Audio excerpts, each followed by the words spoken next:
Microgreens are fast, easy, super nutritious crops that are as fun to grow as they are delicious.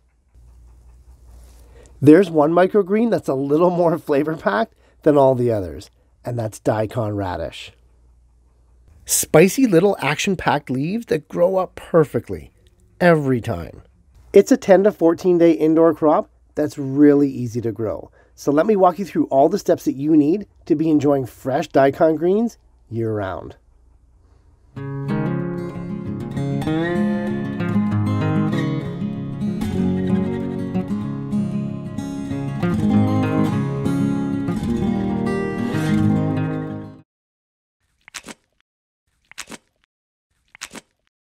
Like any microgreen, daikon radish can be grown in 4 easy steps. There's no trick to it other than just going through and showing you each step individually. It's a 10 to 14 day crop, so these steps happen fast. As you're following along and growing at home, if any part has you worried, simply re-watch that step to gain some clarity.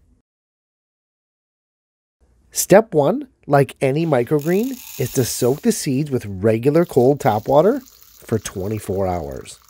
Sounds basic enough? There's just one rule. Every 8 hours, you need to change the water. At room temperature, seeds sitting submerged in water will begin to ferment. This fermentation can kill seeds and will most definitely affect your sprouting success. As such, you'll be rinsing, washing, and replacing the water up to 3 times at 8-hour intervals.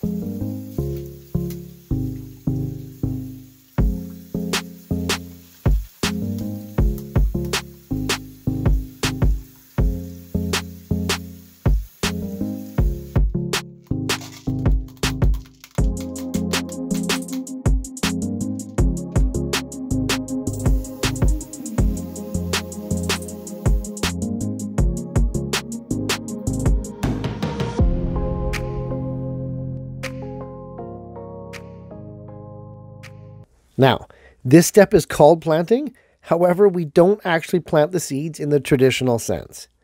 In fact, the seeds don't get covered with the soil at all. They sit right on top. But we'll get to that in a second. Let's first talk about containers and soil. You can use any container you like, provided it's around 2 to 4 inches tall. That's pretty much the only requirement. Microgreens are spread evenly on the surface, so you're going to want to estimate the area dimensions for what size you'll want. You can go 10-20 grow trays, or you can go small deli cups, and anywhere in between. For soil, you just want an organic potting mix. I tend to use a bit heavier of a mixture, like the all-purpose blends. I find that they hold moisture better and have less unnecessary things like perlite and a lot of peat. You don't need that stuff for microgreens. Fill your tray all the way to the top, level it, then compress it down slightly. This is to provide a perfectly level landing pad for the seeds to produce the most even, level crop in the end. The soil you use should be quite moist, but not wet. If your mix is dry, now would be the time to wet it. Once the seeds are planted, microgreen crops don't really get watered for their entire life cycle. Spread your seeds on top of the soil, nice and even. You're aiming for a single layer of seeds, but as dense as possible. You don't want to see much of the soil below, but you don't want the seeds clumping and piling on top of each other. Cover up your container or tray with another container or tray, flipped over, and then store in a normal, even temperature room in your house. Step 3 is a transition stage, and it's one of the most important steps, if not the most important. It is essential that the seeds don't dry out at this time, which is ironic because we purposefully just stranded them on top of the soil. By now, your seeds are germinating. You know, that's what the initial soaking was for.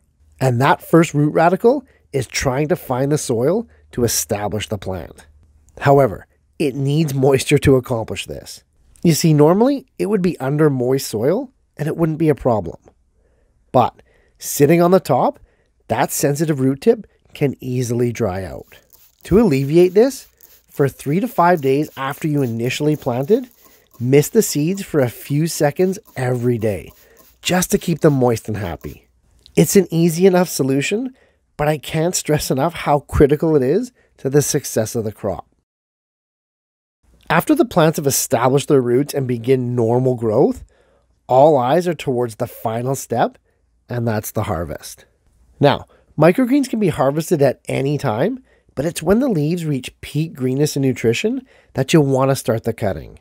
After about 5 to 6 days of the seeds being covered, they will have sprung up at least an inch or two. Remove the lid and give them some light. Now, microgreens are not very demanding in terms of the light intensity that they require, but being plants, more is better, and full spectrum is best. Holy schmolies, I think it's harvest time. Daikon radish is a single cut harvest, no regrowth here. So simply cut the stems with either scissors or an X-Acto knife a few centimeters above the growing medium. The cut shoots can be stored for up to 5 days in the fridge, so a weekly ritual of starting your radish seeds will give you an indefinite supply of spicy green goodness. I've been growing microgreens this way for about 8 years now, with near perfect success, especially with the easy to grow Daikon radish.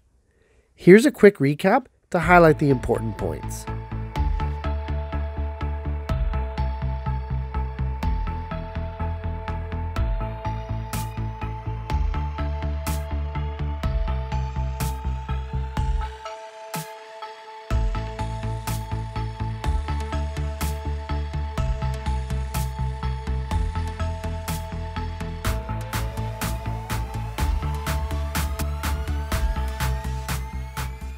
Microgreens really are amazing. To be able to get a crop this fast that tastes this good is remarkable. And Daikon radish has to be tops on that list, both for taste and ease of growing. Give it a try, you won't be disappointed. And hey, if there's a microgreen that you want to see me grow on this channel in the future, leave in the comments down below. Also, if any of you are on Facebook, head on over and join our gardening group called Growing Better. The group has grown phenomenally fast, yet it will never lose its sense of community or its welcoming feel. If you're passionate about growing epic organic fruits, herbs, and veggies for you and your family, the Growing Better group is a great place to hang out, share, learn, and grow. Hey, thanks for watching, guys. If you're getting value in this and the other series that I'm doing on YouTube, hit those like, share, and subscribe buttons if you'd be so kind, and I'll see you in the next video.